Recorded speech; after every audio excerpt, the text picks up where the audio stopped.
HR issues can kill you. One complaint against your company can turn your world upside down.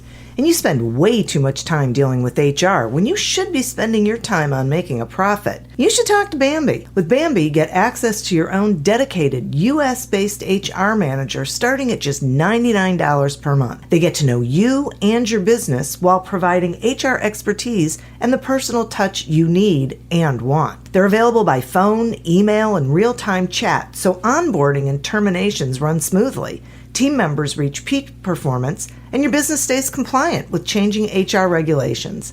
And with Bambi's HR Autopilot, you'll automate important HR practices like setting policies, training, and feedback. HR managers can easily cost $80,000 a year, but Bambi starts at $99 per month. Schedule your free conversation today to see how much Bambi can take off your plate. Go to Bambi.com right now and type in Accelerate under podcast when you sign up. It'll really help the show. Spelled BAM, BEE.com. Bambi.com. Type in Accelerate. Me, but also you. The Pharaoh fast forwards his favorite foreign film, Powder Donut. Okay, what's my line? The only line I see here on the script is get options based on your budget with the Name Your Price tool from Progressive. Oh man, that's a tongue twister, huh? I'm sorry, I'm gonna need a few more minutes. Bulbous Walrus, the Bulbous Walrus. The Name Your Price tool, only from Progressive. The owl ran afoul of the comatose coxswain. Progressive Casualty Insurance Company and affiliates. Price and coverage match limited by state law.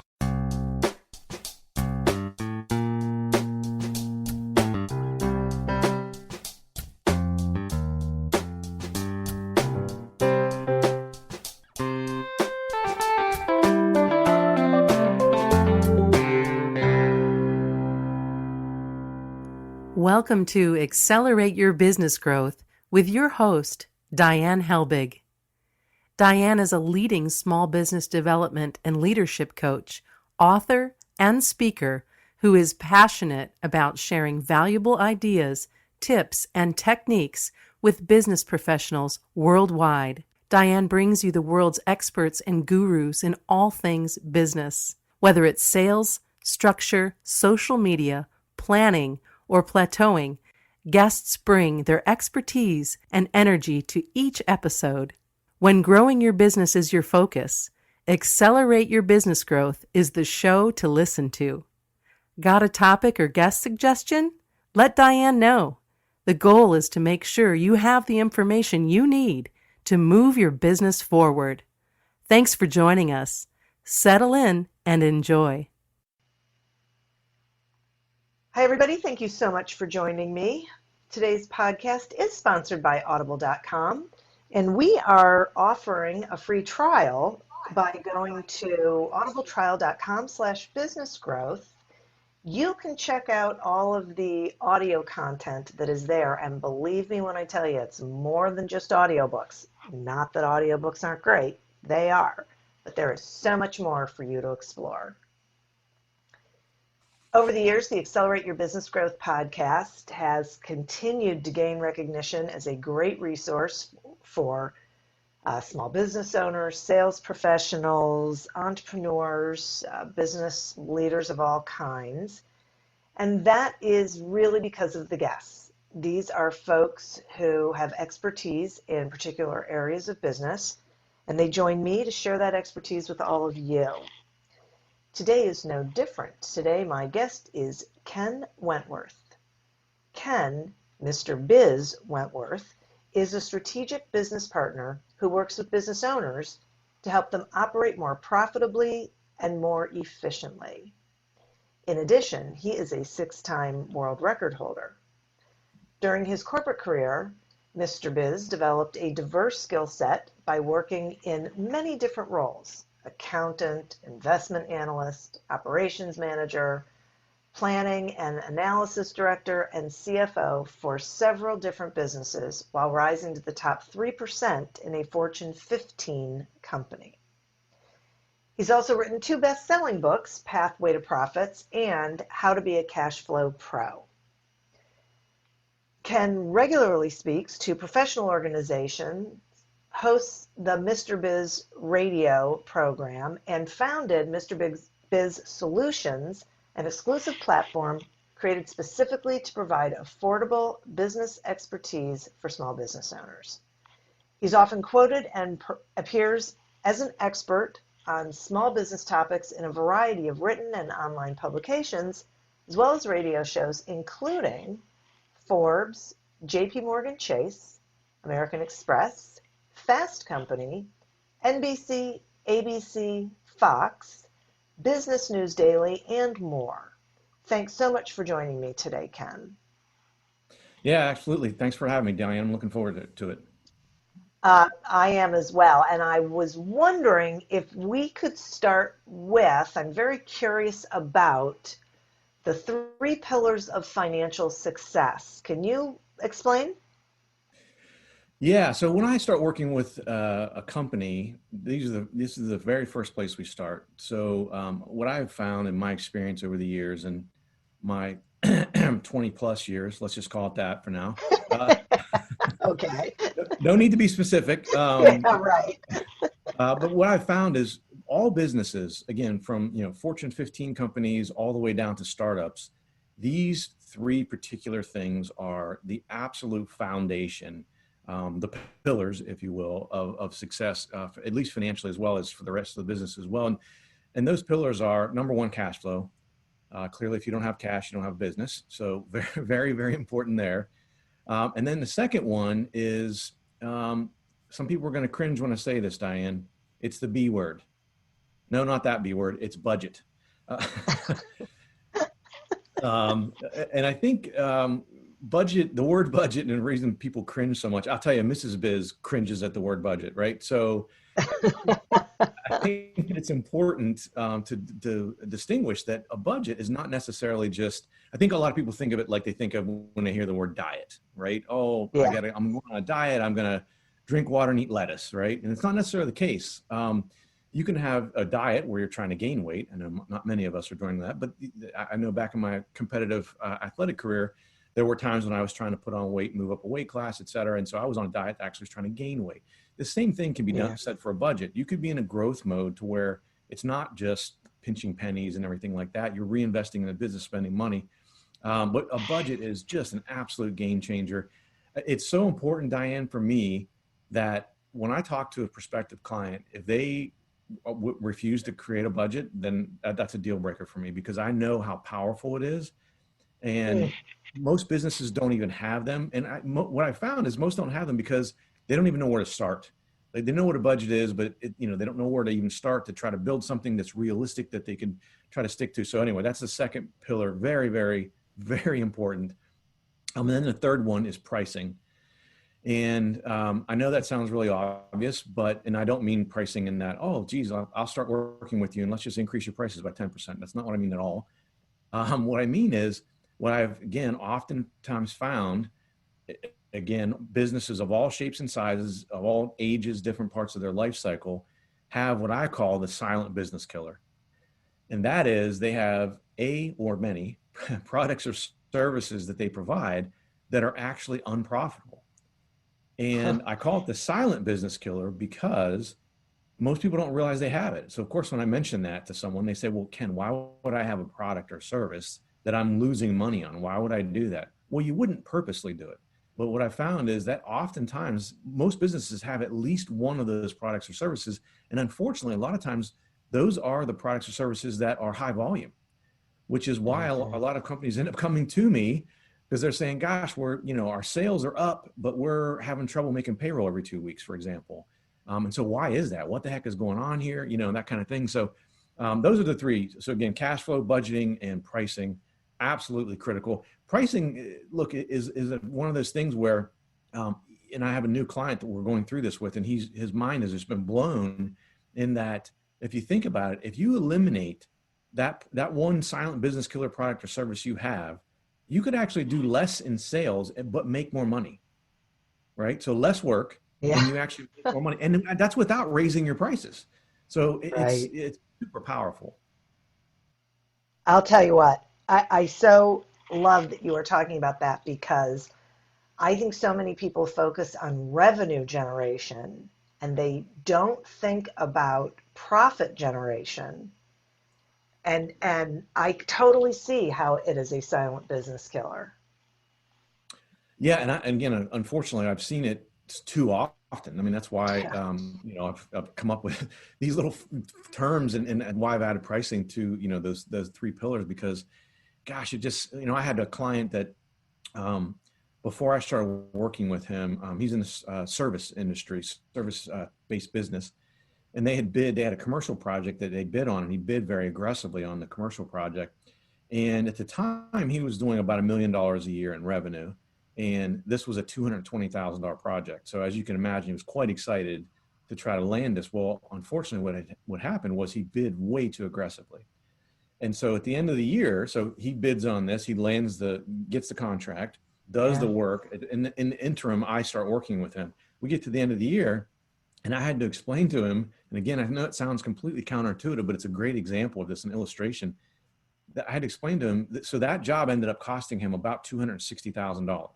Oh my goodness. So he lost $40,000 on that job. So I had to explain to him that, look, you could have had $220,000 less revenue and made $40,000 more of net income. And of course, on the surface, that sounds absolutely crazy. Ken, I thought you knew what you're talking about. That doesn't make any sense. But, I had to basically whiteboard it out for him and explain it to him. And he's like, oh my gosh, I can't believe this. And so that's when I just started working with him, and we really started diving in as we do with, each of his products and services, and make sure they're profitable, and not just profitable, but at the right level of profitability. I mean, there's sometimes you need to just eliminate a product or service because maybe you can't offer it at a price that's competitive to to the market. And so in that case, sometimes you got to, cut bait and eliminate that product or service. Yeah, boy, that it is so important. That is just such a big issue. So talk to me about improving cash flow, because I feel like this is part of that. Yeah. Yeah. So one of the things I think that happens, and the reason why some businesses struggle with cash flow, and by the way, there's no shame in that.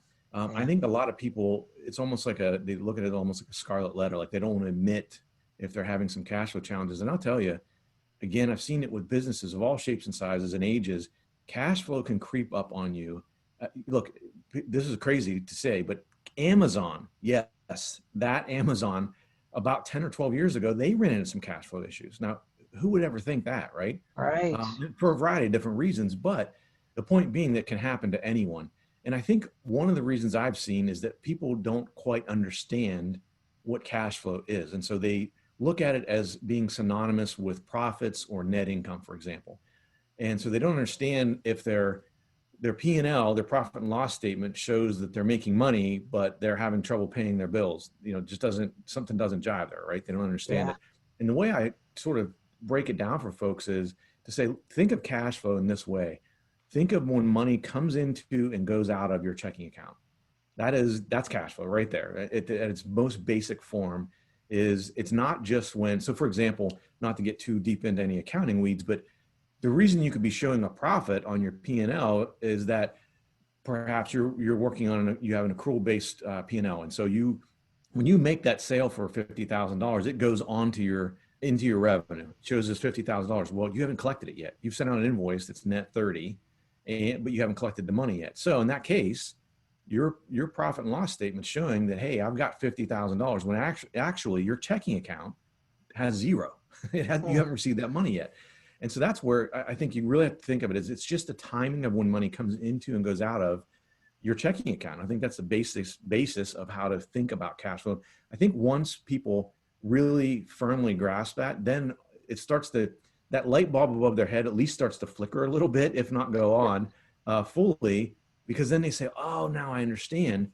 And so then you really start thinking about, again, just looking at ways, and every business is different, but looking at ways, obviously, to get money into your account faster and in some cases, delay your payments out. And I don't mean be late with payments, but for example, and some people don't like this advice, but honestly, when you get a net 30 invoice, sometimes people are too efficient for their own good.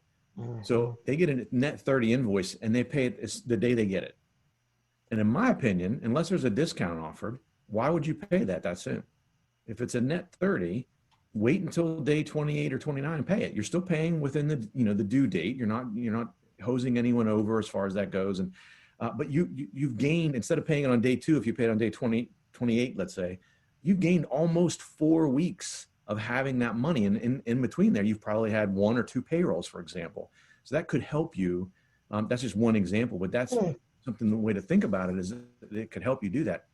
And another way to do it is, in that scenario, even to get you more runway with money in your account, again, in your checking account, is, and I'm not suggesting, I got to preface this, so is pay at least some of your expenses with a business credit card. Now, the preface to that is I'm not suggesting that you run up a credit card balance.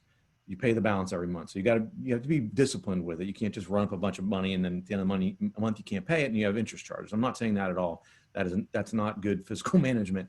Yeah. But so in that example, if you paid on day 28 and you pay with a credit card, depending on your billing cycle, you don't have to actually take money out of your checking account to pay your credit card for another 30 to 45 days, right? 4 to 6 weeks until that credit card payment is due.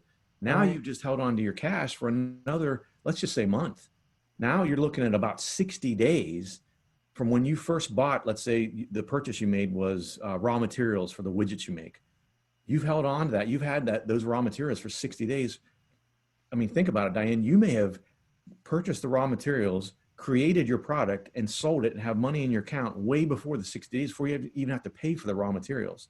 So as you can imagine, again, thinking about that money in and out of your checking account, you would have already got, in that scenario, you would have already gotten the money into your checking account from the sales, and you haven't even paid for the raw materials yet. I mean, super efficient use of your cash flow. But you do have that approach. You do have to be disciplined with, because again, I'm not suggesting that you run up a credit card balance and not be able to pay it off. That completely defeats the whole purpose of it. So, yeah, boy. So you're talking about that, and I'm thinking, wow, that is so cool, because if you can really manage it properly, then you have the money you need. You don't have to borrow to, like float payroll, or which a lot of people do, and then they just can't get caught up. Well, and here's a little tangential benefit, and it's a huge one depending on the size of your business. So I had a client. If you do implement that plan, make sure that your business credit card has rewards. So for example, there's a credit card out there that you can easily find. I don't endorse anyone in particular, but it's 2% cash back, unlimited. That's another thing to catch, because a lot of them are limited. So they'll give you 2%, for example, but only up to a certain amount. So this one is 2%, and it's a no annual fee credit card as well, but it's 2% cash back. So I had a business, small remodeling company in Westerville, Ohio, as a matter of fact, and he purchases about $400,000 a year in materials. So, and I know you're probably going the same place I'm going here, Diane, right? $400,000 and 2%. He gets $8,000 a year of free money. Wow. Money, right? And again, no interest charge, no annual fee. It costs you absolutely nothing. It improves your cash flow, and you get a free $8,000. Now, the side note to that story, that that particular client, he let his rewards build up over the year, and then he used it to take his wife on vacation to Hawaii. Wow. So fantastic story, except for it was bad for me in one way, selfishly. It's because I got the ubiquitous picture of him on the beach with a beer in his hand, with his feet in the sand and the ocean in the foreground, saying, "Thanks a lot, Mr. Biz. My wife and I are in Hawaii." And I'm like, can you bring back a T-shirt at least? Like, well, oh my gosh! And why didn't he take you? That 2% you could use. Oh my gosh! And in that scenario, it's very important, again, with that limit, because again, if it was limited on $50,000, for example, you would lose a lot of that benefit, right? But some of my clients, what they've chosen to do is they use those rewards to invest back in the business, and they use that to fund their marketing and advertising. Yeah, so essentially, the marketing and advertising becomes free because they're using credit card reward points. Oh, such a great idea. Wow, that is such a great idea. I never would have thought of that. Huh, fascinating. Okay, I'm going to take a quick sponsor break, and then I have some more questions for you. Okay. Accelerate Your Business Growth podcast is thrilled to be sponsored by Audible.com. And while I'm sure you are aware that Audible.com has thousands of audiobook titles to choose from, what you might not know is that they also have podcasts, and they have Audible originals and guided meditations and so much more. And one of the benefits is that you can get all of that different kind of content on one platform, so you don't have to switch between programs to get what you're looking for. So we're thrilled to offer you a free trial, so you can check it out for yourself. Just go to audibletrial.com/businessgrowth, sign up for that trial, and you know what? Check out not only the audiobooks, but the other content that's there. If I were going to make a suggestion, it would be the guided meditations are pretty great, especially these days. So check it out for yourself, explore around. You'll see what I'm talking about. Today we're speaking with Ken, Mr. Biz Wentworth, about how to avoid the silent business killer.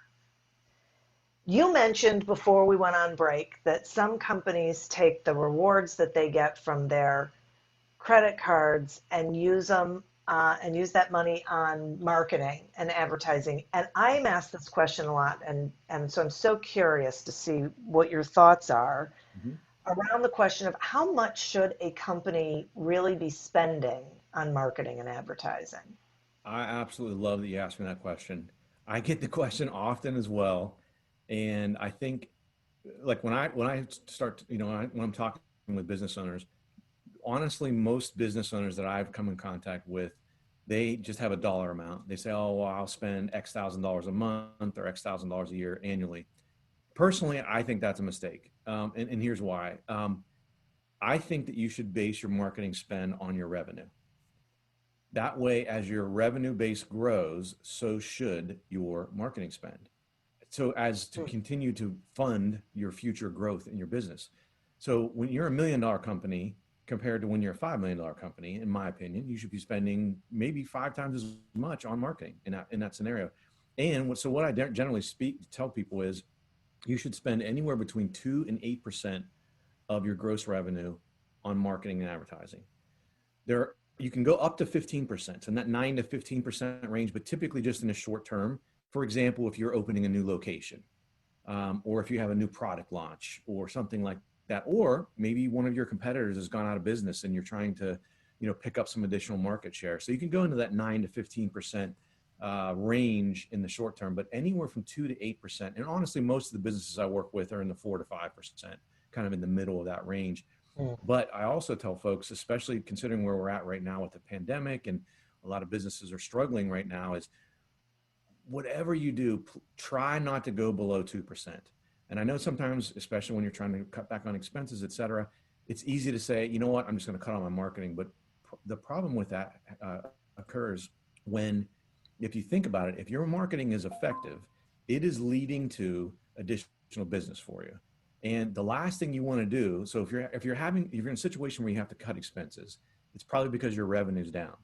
Well, now if you take off a source that's providing revenue for you, so that marketing is giving you an ROI on your spend and creating revenue, now you've just made a vicious circle, right? So you cut your marketing out, now your revenue drops even further. Now you have to cut expenses even further. So very important to consider that, is try not to go below that 2% level. And I have some business owners that I work with, honestly, Diane, that are not very disciplined. And so we literally set their marketing budget month to month. In that, for example, I'll say, okay, in August, our revenue was, make it up, $100,000. So in September, if we're at 5%, you have $5,000 to spend in September. If the revenue goes up in September and it goes to 200,000, now you can spend, $10,000, et cetera, to try to keep them very disciplined and focused on those percentages. So that way, as business goes up or down, obviously you're spending less or more, because you want to make sure that you're continuing to fund that future growth of your business. I really appreciate that. Thank you. It is such a tricky thing, but I love the concept of you need it to make money, so cutting it back doesn't really make sense. Yeah, and that says I strive for, and it's not always possible, and people have to also realize that, and I'm not saying this from a marketing perspective, but I guess kind of I am. I don't do marketing, but um, you have to give campaigns a chance to get a little feet, Yeah. feet under them. So it's not going to be day one in most cases where you're going to see a return. So you have to give it a little bit of time. But I strive. What the goal I have for my clients is that we get a 3x return on our spend. So if we spend $1,000, I expect to see $3,000 in revenue. The very important thing that a lot of businesses that I see miss is they don't measure it. They just spend it, and honestly, some of it, frankly, becomes a little bit of ego. So, for example, I have a client who was running radio ads, and his ego was getting stroked because he has friends and family saying, "Hey, I heard your commercial on the radio," right? And so that's great for branding recognition. But at the end Yeah. of the day, it's about, return on that investment. And so how much money are you making from those radio advertising? Now, brand awareness is great, Right. and that's great for long-term growth, but is it really driving any revenue for you? And the answer, unfortunately, was no.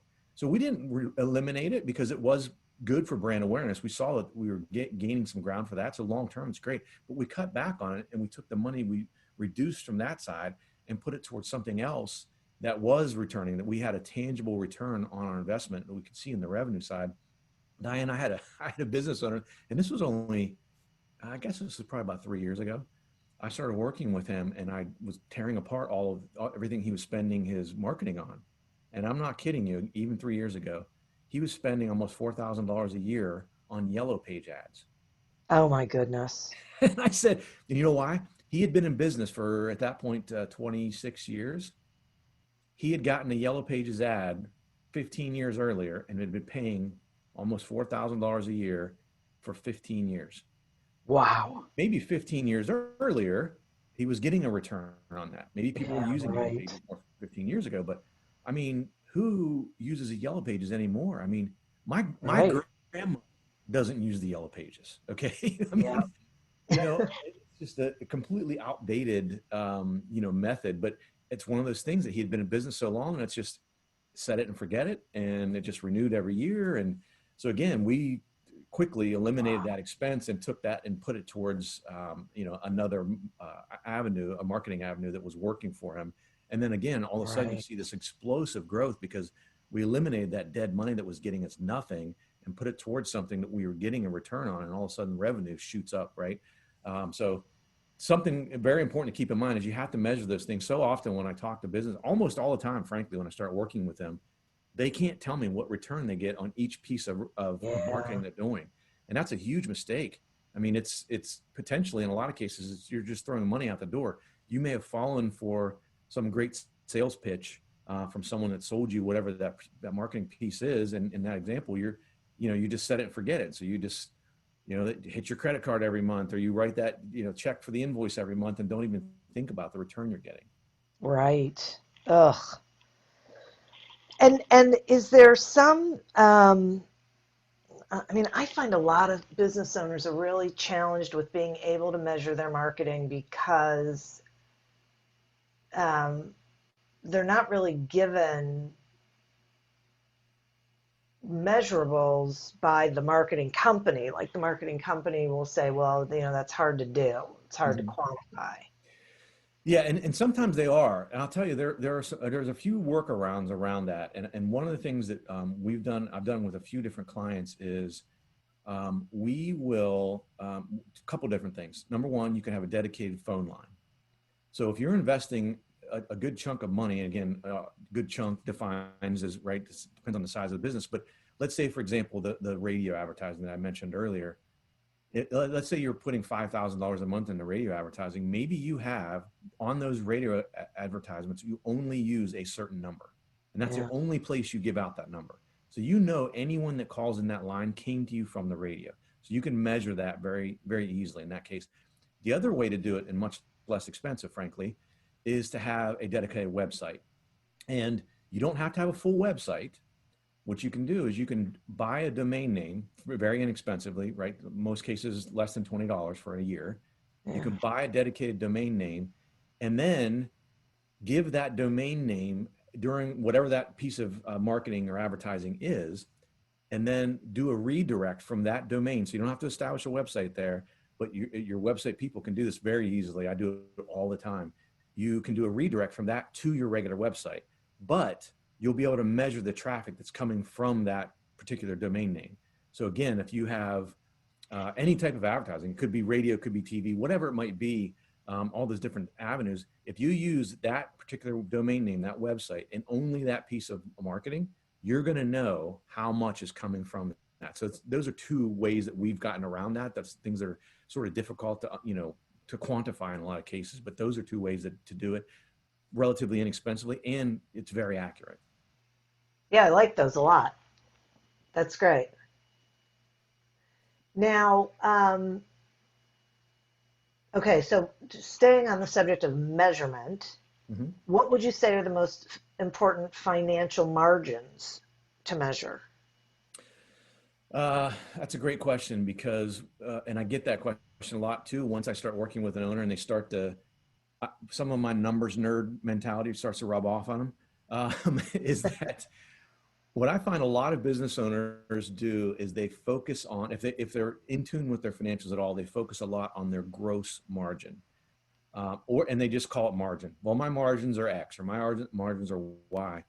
And I find that falls short, because gross margin, for those unfamiliar, simply put, is your revenue minus what they call cost of goods sold. And cost of goods sold are just basically labor and materials. Anything that expenses associated directly with producing the product or service that you provide that drove that revenue. That's what gets down to your gross margin number. The problem is, and a lot of people stop there, and so I'll start working with a business owner and they'll say, well, gosh, my margins are 70%. And that sounds fantastic, right? Well, the problem is all the rest of their expenses, and by all the rest, I mean everything that goes under cost of goods sold and the administrative, or a lot of people call it overhead. So your rent, your insurance, your marketing and advertising, all those types of things that fall on your overhead, your administrative office staff, perhaps, things like that, your phone lines, you could have vehicle expense, all those sorts of things that might not be in your cost of goods sold. What happens is you might have a 70% gross margin, but then those overhead expenses eat up all that margin. You end up losing money. And so again, that's what a lot of times folks go, well, my margins are 70%, but I'm losing money. It doesn't make sense. And that's why. And that scenario I just laid out is what happens. So what I like to focus on is your net margin, which is it's that gross margin minus all those overhead expenses. And then it gets you down to your net margin. So your net margin essentially is net income. And that's what we all care about at the end of the day. But the measurement I like to see is the net margin percentage. And again, I'm trying not to get too in the weeds here for folks, but your net margin percentage is just what, essentially in very basic terms, it's your net income divided by your revenue. And what that shows you is that for every dollar of revenue that you bring in the door, how much of it ends up in your pocket at the end of the day, after everything, all expenses, everything, all in, how much ends up in your pocket. So the net margin is where it's at. Gross margin, yeah, I could take it or leave it. Net margin is where it's at. I want to know how much of every dollar that we bring in the front door goes out the back door into my pocket. That's the most important one. And I will tell you, unless you're in the food services industry, which is the margins are extremely thin. I tell people, and some people, very blunt guidance, if your net margin is less than 10%, again, unless you're in the food industry, food services industry, congratulations, you have a hobby, not a business. There is no excuse for having a single digit net margin for anything other than a food services business. Your margin should be in the teens at a minimum for any type of business. And in many businesses, they're much higher than that. And that's what I think people don't realize is they leave a lot of money on the table because they don't look at it from that perspective. Got it. That's great. This is so interesting. And I got to tell you, I know you were trying to stay out of the weeds, and I think you did. Good.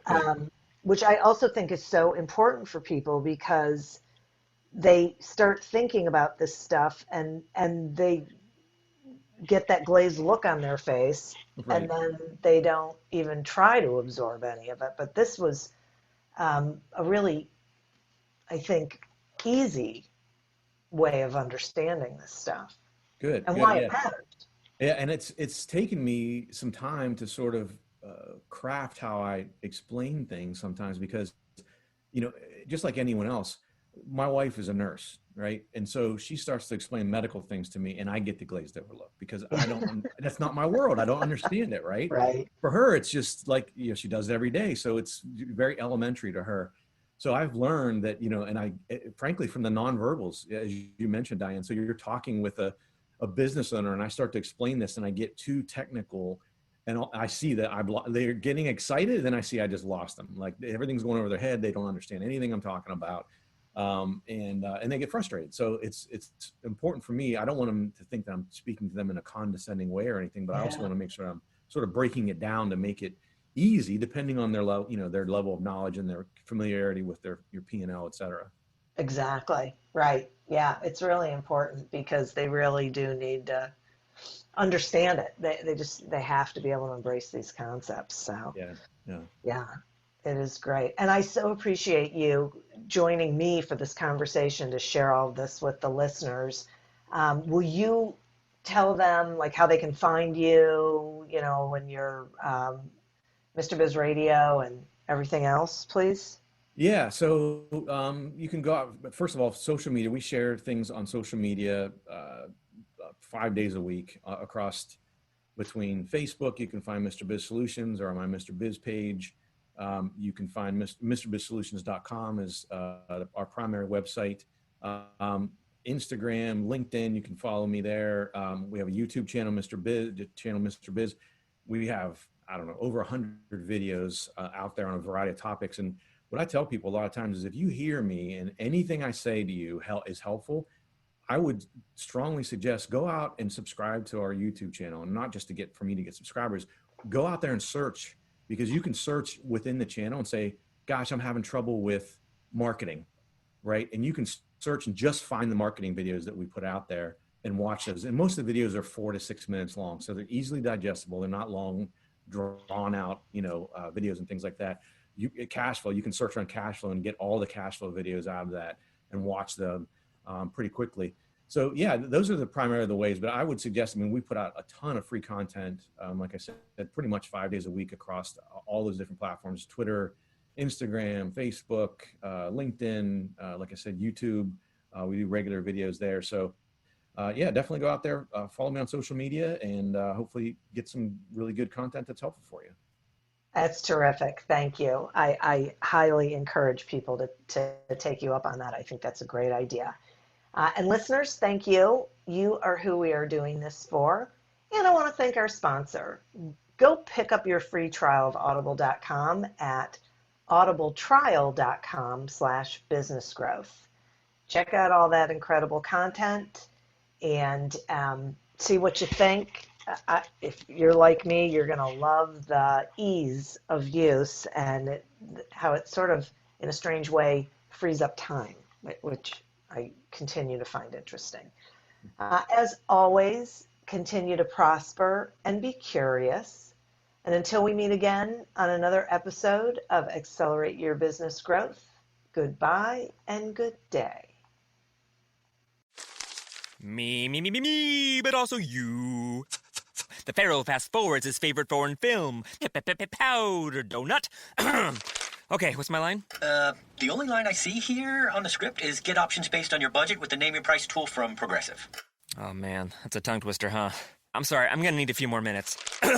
Bulbous Walrus, the Bulbous Walrus. The Name Your Price tool, only from Progressive. The owl ran afoul of the comatose coxswain. Progressive Casualty Insurance Company and affiliates. Price and coverage match limited by state law. Full send with the driver? Check. Piercing iron through the wind? Check. Low checker, high spinner, flop to a tight pin? Check, check, and check. No matter what shot you need to pull off, there's one ball that's better for them all. The all-new TP5 and 5X from TaylorMade. With a newly redesigned dimple pattern, engineered for more distance, more control around the green, and better stability in the wind, it's the hottest tour ball in golf. So no matter what shot you face, there's one ball that's better for all. The TP5 and 5X from TaylorMade.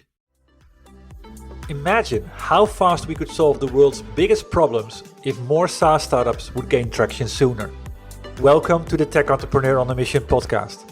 This podcast is dedicated to sharing experiences from B2B SaaS CEOs who are going above and beyond to deliver change that is noticed.